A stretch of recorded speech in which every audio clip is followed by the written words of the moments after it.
welcome to another episode of a photographic moment. And yep, I'm down on the floor of the woods doing some spring macro photography. This is the best place to be for it because everything is nice and low to the ground, and I like to get right at the eye level of my subject, so that's why I'm down here. Recently I've been photographing a lot of small detail wildflowers, and probably the reason for that is because my last workshop, that's what the workshop was about, was called spring details and going in for what's called macro close-in nature photography. Going in close like this at this time of year, mid-April, is like going in photographing 1,000 little mini landscapes, and there's a lot of little tricks, and not little tricks, but tips, techniques for doing this to really get good shots.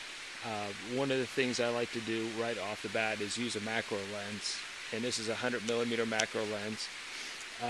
Another item that's worth having to get bugs is a extension tube. What an extension tube does is lets you get even more close in with the macro lens matched together, because it moves the back element of the lens a little bit further away from the camera. Therefore, the focusing distance can get in quite a bit closer.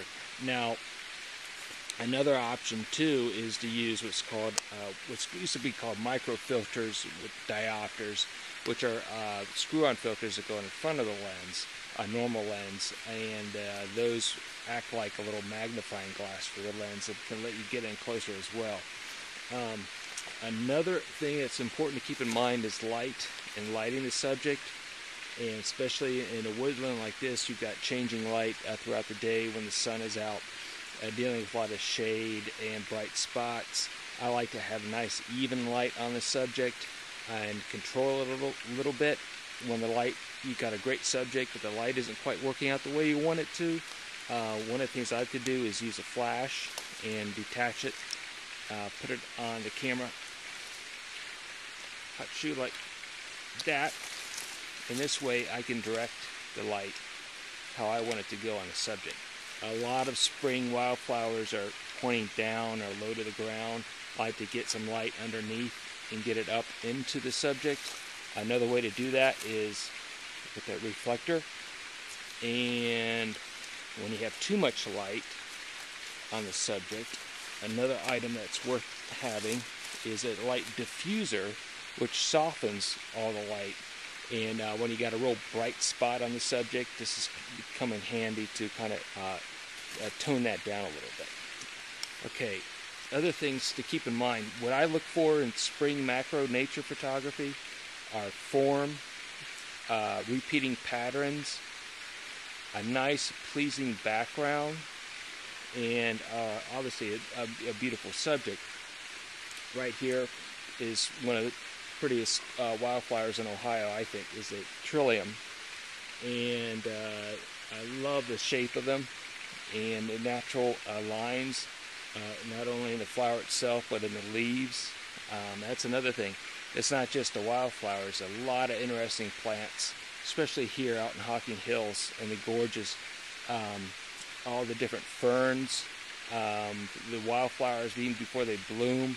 The plants themselves have some beautiful patterns, intricate patterns.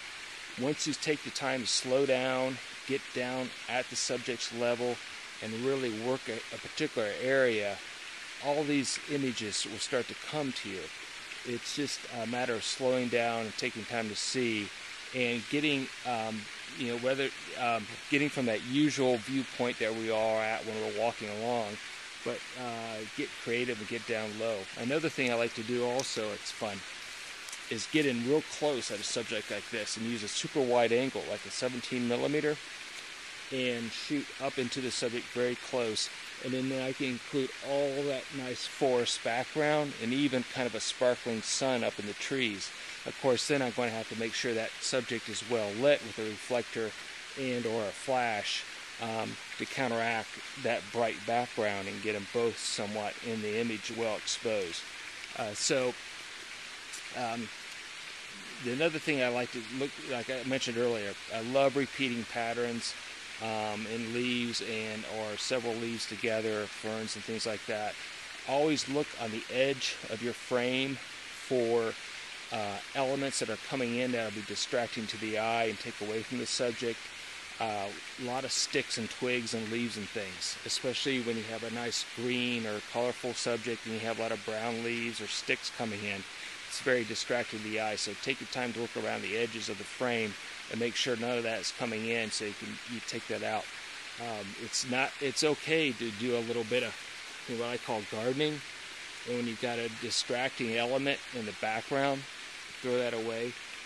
The other thing too is your area of focus is very important, and it's very difficult to maintain when you're getting in that close, because that macro lens, you're magnifying the movement of your hands, and it's hard to use a tripod at this level. If you can, that's a good idea, but oftentimes it's a little bit awkward to do that. It picks up every little movement of your hand, so you want to shoot at a fast shutter speed. But what that's going to do is open your aperture wide, and it's going to decrease your depth of field even that much more. And when a macro shot, your depth of field is very narrow. You'll find that out really quick. And the trick that, or the decision making you have to go through, is where you want that point of focus to be on the subject. And as you're moving, just a fraction of an inch will dramatically change that point of focus. And so you want to determine where that's at. On a flower, it's usually somewhere in the center of the stems. If there's a kind of a little bit further away type, not as close in scene with the wildflower. At the wildflower, put it wherever the rule of thirds comes into play, where you have two lines intersecting the frame this way and two lines intersecting this way. Where those lines come, each point is a good area to put the subject. Now, another thing to keep in mind too is try to get the plane of your lens. If you have a subject such as this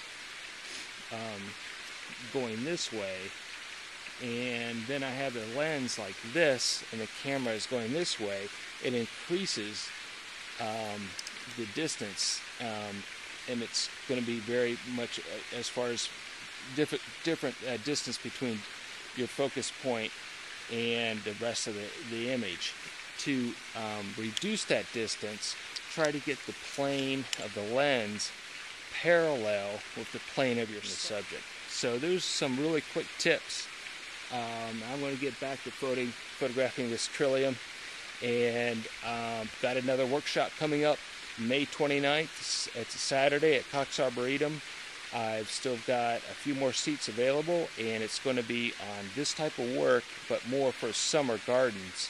But we'll be talking about photographing flowers, more cultivated type flowers in gardens, but using the same techniques that are necessary for this, which is macro nature photography. So I'll post some of these images at the end of the video, and thanks again for another photographic moment.